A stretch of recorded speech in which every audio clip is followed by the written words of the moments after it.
നമസ്കാരം, റിവ്യൂവേഴ്സിലേക്ക് സ്വാഗതം. മാരുതി സുസുക്കിയുടെ സ്വിഫ്റ്റിന് ഒരു ഫാൻ ബേസ് ഉള്ളതുപോലെ തന്നെ ഡിസയറിന് ഒരു ഫാമിലി കസ്റ്റമർ ബേസ് ഉണ്ട് എന്നുള്ളതാണ് സത്യം. പക്ഷേ അത്രയും ഒരു കസ്റ്റമർ അല്ലെങ്കിൽ ഫാമിലി കസ്റ്റമർ ബേസ് ഉള്ളപ്പോഴും വളരെ വലിയ രീതിയിലൊരു പ്രീമിയംനെസ് കൊടുക്കാൻ ഒരിക്കലും മാരുതി സുസുക്കി ഡിസയറിന് കൊടുക്കാനായിട്ട് ശ്രമിച്ചിട്ടില്ല. വളരെ അഫോർഡബിൾ ആയിട്ടുള്ള രീതിയിൽ വളരെ സ്പേഷ്യസ് ആയിട്ടുള്ള ഒരു സെഡാൻ കൊടുക്കുക, അല്ലെങ്കിൽ ബഡ്ജറ്റിന് കയ്യിലൊതുങ്ങുന്ന ബഡ്ജറ്റിൽ ഒരു സെഡാൻ കൊടുക്കുക എന്ന ലക്ഷ്യമാണ് ഇത്രയും നാളും മാരുതി സുസുക്കി മുന്നോട്ട് വെച്ചിട്ടുള്ളത്. അതുകൊണ്ട് തന്നെ വലിയ പ്രീമിയം ടച്ചൊന്നും എവിടെയും നമുക്കൊരിക്കലും മാരുതി സുസുക്കി ഡിസയറിൻ്റെ ഒരു ജനറേഷനിലും ഫീൽ ചെയ്തിട്ടില്ല എന്നുള്ളതാണ് വസ്തുത.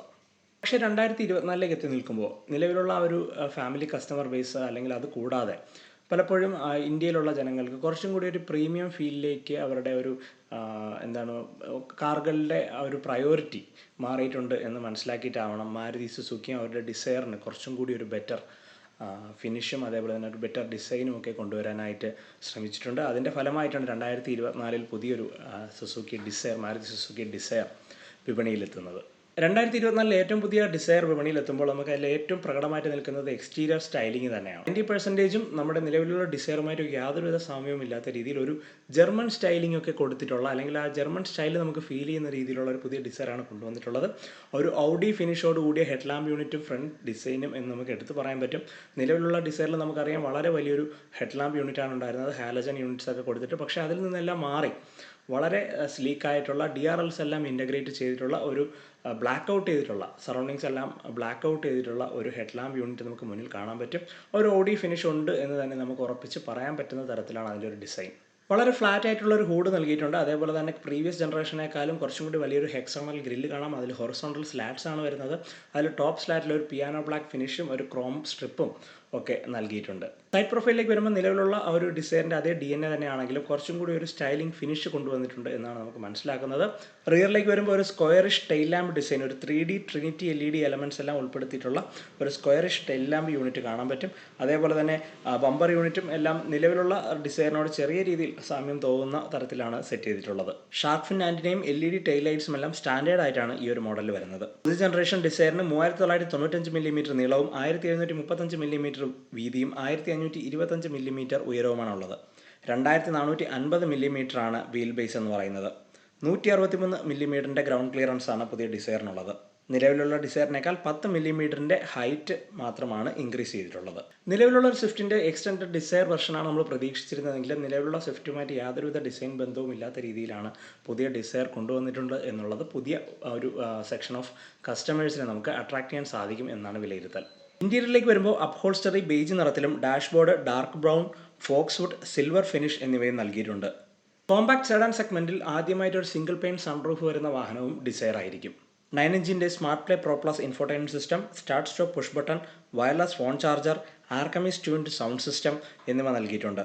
ഇതുകൂടാതെ cruise control, rear AC vents, rear centre armrest, 360-degree camera എന്നിവയും ഇന്റീരിയറിലെ ഫീച്ചേഴ്സായിട്ട് നമുക്ക് എടുത്തു പറയാം. പുതിയ ഡിസൈനിൻ്റെ എഞ്ചിൻ ഡീറ്റെയിൽസിലേക്ക് പോകുന്നതിന് മുമ്പ് ഏറ്റവും ഹൈലൈറ്റ് ആയിട്ടുള്ള മറ്റൊരു കാര്യം എന്ന് പറയുന്നത് ആദ്യമായിട്ട് മാരുതി സുസുക്കിയുടെ ഒരു വാഹനത്തിന് 5-star സേഫ്റ്റി റേറ്റിംഗ് കിട്ടിയിരിക്കുന്നു എന്നുള്ളതാണ്. ഗ്ലോബൽ എൻക്യാപ് സേഫ്റ്റി ക്രാഷ് ടെസ്റ്റിലാണ് അഡൽട്ട് ഒക്യുപ്പന്റ് പ്രൊട്ടക്ഷനിൽ 5-star റേറ്റിംഗും ചൈൽഡ് ഒക്യുപ്പന്റ് പ്രൊട്ടക്ഷനിൽ 4-star റേറ്റിംഗും മാരുതി സുസുക്കി ഡിസയറിന് ലഭിച്ചത്. 6 എയർ ബാഗുകൾ, ESP, hill hold assist, ABS വിത്ത് EBD, break assist, 3-point seat belt, Isofix mount എന്നിവ മാരുതി സുസുക്കി ഡിസയറിൻ്റെ സേഫ്റ്റി വർദ്ധിപ്പിക്കുന്ന കാര്യങ്ങളാണ്. ഇനി ഇതിൻ്റെ ഒരു എഞ്ചിൻ ഡീറ്റെയിൽസിലേക്ക് പോകാം. പേഴ്സണലി എനിക്കൊരു കുറവായിട്ട് തോന്നിയതും ഈ ഒരു എഞ്ചിൻ സ്പെസിഫിക്കേഷൻസ് തന്നെയാണ്. 82 horse power 112 Nm torque produce ചെയ്യുന്ന 1.2 ലിറ്റർ 3 സിലിണ്ടർ Z12E പെട്രോൾ എഞ്ചിനാണ് പുതിയ സ്വിഫ്റ്റ് ഡിസയറിൽ വരുന്നത്. 5-speed മാനുവൽ ട്രാൻസ്മിഷനിലും 5-speed AMTയിലും ഇത് അവൈലബിൾ ആയിരിക്കും. ഇതുകൂടാതെ ഒരു CNG ഓപ്ഷനും ഡിസൈറിന് നൽകിയിട്ടുണ്ട്. ആ ഒരു CNG ഓപ്ഷൻ വരുമ്പോൾ 69.75 ഹോഴ്സ് പവറും 101.8 Nm ടോർക്കുമാണ് നൽകിയിട്ടുള്ളത്. ഡിസൈൻ്റെ കാര്യത്തിലും ഫീച്ചേഴ്സിൻ്റെ കാര്യത്തിലും സ്വിഫ്റ്റിന് കുറച്ചും കൂടി ഒരു പ്രീമിയംനെസ് കൊടുത്തപ്പോൾ എഞ്ചിൻ്റെ കാര്യത്തിൽ കുറച്ചും കൂടി ഒരു പവർഫുൾ ആയിട്ടുള്ള ഒരു എഞ്ചിൻ നൽകാമായിരുന്നു എന്നാണ് വിലയിരുത്തൽ. അല്ലെങ്കിൽ ഒരു അഡീഷണൽ ഓപ്ഷനായിട്ട് ഒരു 1 ലിറ്റർ ബൂസ്റ്റർ ജെറ്റ് എഞ്ചിനോ മറ്റോ നൽകിയിരുന്നെങ്കിൽ കുറച്ചും കൂടി ഒരു ബെറ്റർ അട്രാക്ഷൻ ആ ഒരു വാഹനത്തിന് ലഭിച്ചേനെ എന്ന് തോന്നി. ഇതൊരു നോർമൽ സെഡാനായിട്ട് മാത്രമാണ് ഇതിനെ കൺസിഡർ ചെയ്യാൻ പറ്റുന്നത്. ഇനി ഇതിൻ്റെ ഒരു പ്രൈസിംഗിലേക്ക് പോകുമ്പോൾ LXi, VXi, ZXi, ZXi plus എന്നിങ്ങനെ 4 വേരിയന്റിലായിരിക്കും പുതിയ ഡിസയർ വിപണിയിൽ ഉണ്ടാവുക.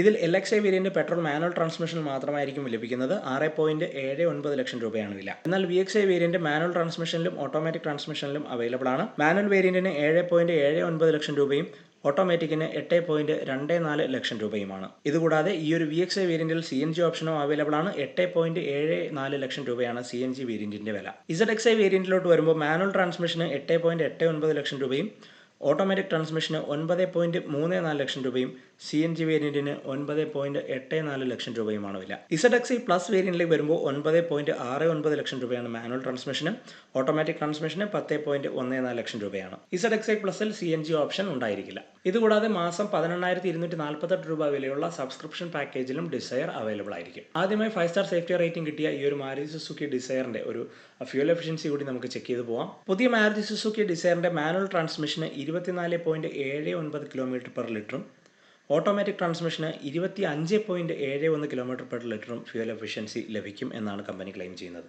ഇതുകൂടാതെ CNG വേരിയന്റിന് 33.73 km per kilogram fuel efficiency ലഭിക്കുക.